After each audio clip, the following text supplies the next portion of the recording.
Assalamualaikum warahmatullahi wabarakatuh.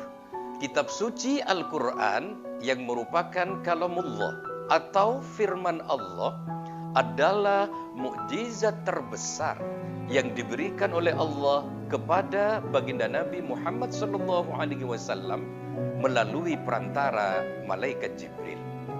Al-Quran ini adalah mukjizat dalam segala seginya, sisi sastranya, kandungan ilmiahnya, logika-logika dan nalar yang dibangunnya.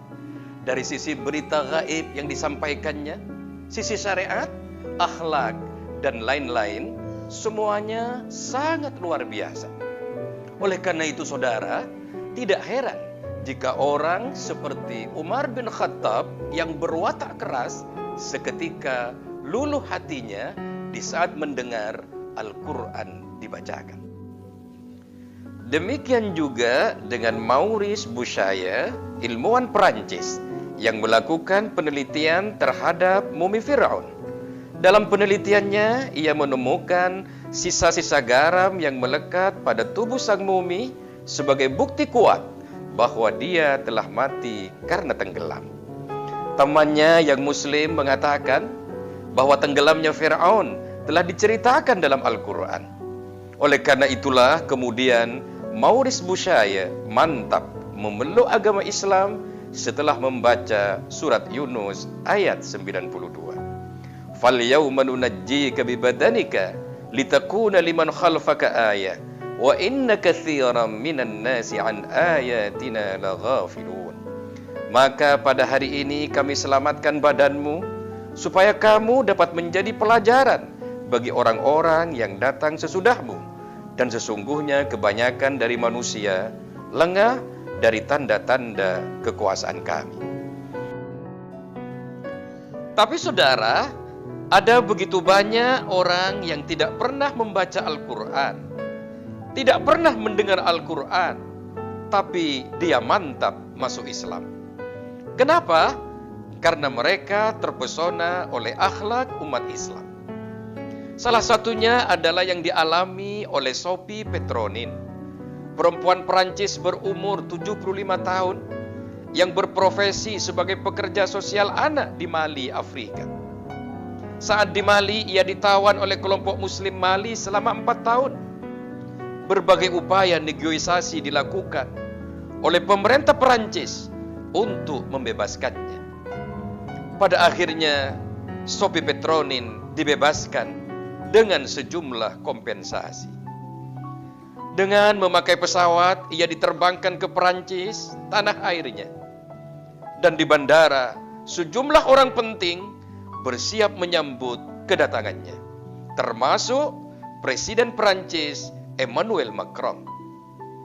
Saudara, setelah turun dari pesawat, sejumlah orang dibuat tercengang.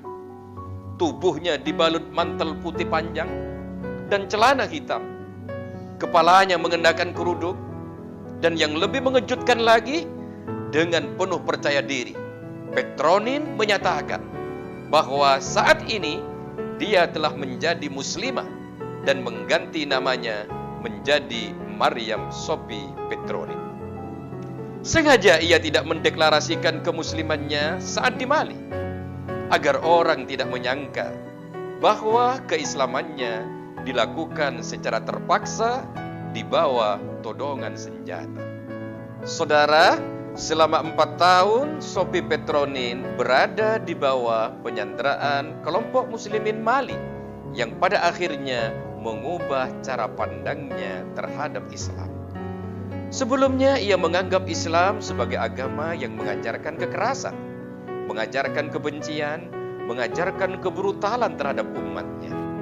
Tapi di Mali, ia mendapatkan kenyataan yang sebaliknya. Selama dalam penyanderaan, dia mengaku diperlakukan secara baik, dihormati hak-haknya. Dia juga melihat bahwa mereka, para muslimin itu, adalah orang-orang yang baik. Mereka adalah orang-orang yang cinta kepada Tuhannya dan cinta kepada sesama. Inilah yang kemudian membuat dirinya tersentuh dan pada akhirnya mendapat hidayah Islam. Hidayah yang ia peroleh tidak melalui kajian, terhadap Al-Quran, tapi melalui akhlak Qurani yang ditunjukkan para muslimin mahali. Saudara, baginda Nabi Muhammad SAW bersabda, "Ittaqillaha haitsuma kunta, wa adbi'i sayyi'atal hasanata tamhuha, wa khaliqin nasa bi khuluqin hasanin." Bertakwalah kepada Allah dimanapun kamu berada, dan ikutilah kejelekan dengan kebaikan. Niscaya kebaikan itu akan menghapusnya. Dan pergaulilah manusia dengan akhlak terpuji. Dalam menerangkan hadis ini, Ibnu Qayyim Al-Jauziyah berkata bahwa baginda Nabi Muhammad SAW menggabungkan antara takwa dan berakhlak mulia. Karena takwa akan memperbaiki hubungan antara hamba dan Allah, sedangkan berakhlak mulia akan memperbaiki hubungan antar sesama. Takwa kepada Allah mendatangkan cinta Allah, sedangkan akhlak yang baik mendatangkan kecintaan manusia. Saudara, penggunaan lafaz an-nas, tidak menggunakan lafaz al-muslim atau al-mu'min pada hadis Nabi ini, menunjukkan bahwa Rasulullah Muhammad SAW memerintahkan kepada kita untuk bersikap baik pada siapapun, tanpa melihat latar belakang etnisnya, warna kulitnya, status sosialnya, maupun status agamanya. Ini sejalan dengan firman Allah dalam Al-Quran, surat Al-Mumtahanah ayat 8. La yanhaakumullahu 'anil ladzina lam yuqatilukum fid din wa lam yukhrijukum min diyarikum an tabarruhum wa tuqsitu ilaihim.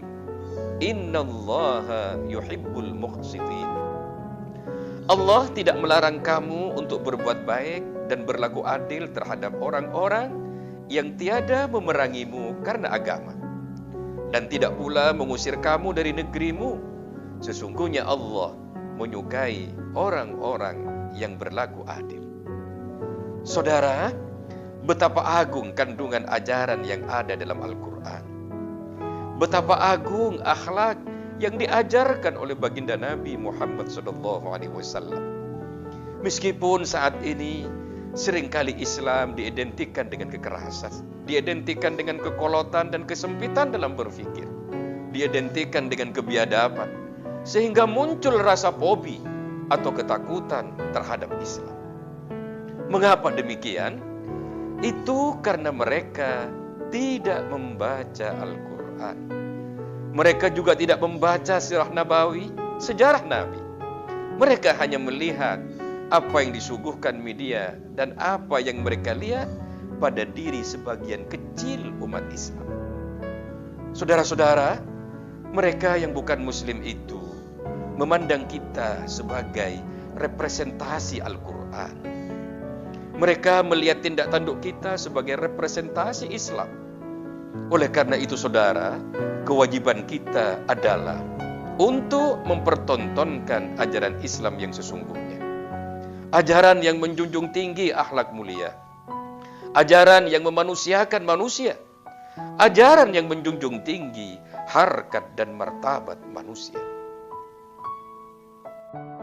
Saudara, sesungguhnya kita ini adalah duta-duta agama Islam. Kita ini adalah duta-duta Al-Quran. Sikap kita sebagai umat Islam dilihat oleh publik sebagai cermin ajaran Islam. Untuk itu, sebagai duta atau brand ambassador, mari kita ciptakan citra positif Islam dengan berakhlakul karimah, berakhlak mulia, berbuat baik kepada seluruh manusia di jagat raya ini. Wassalamualaikum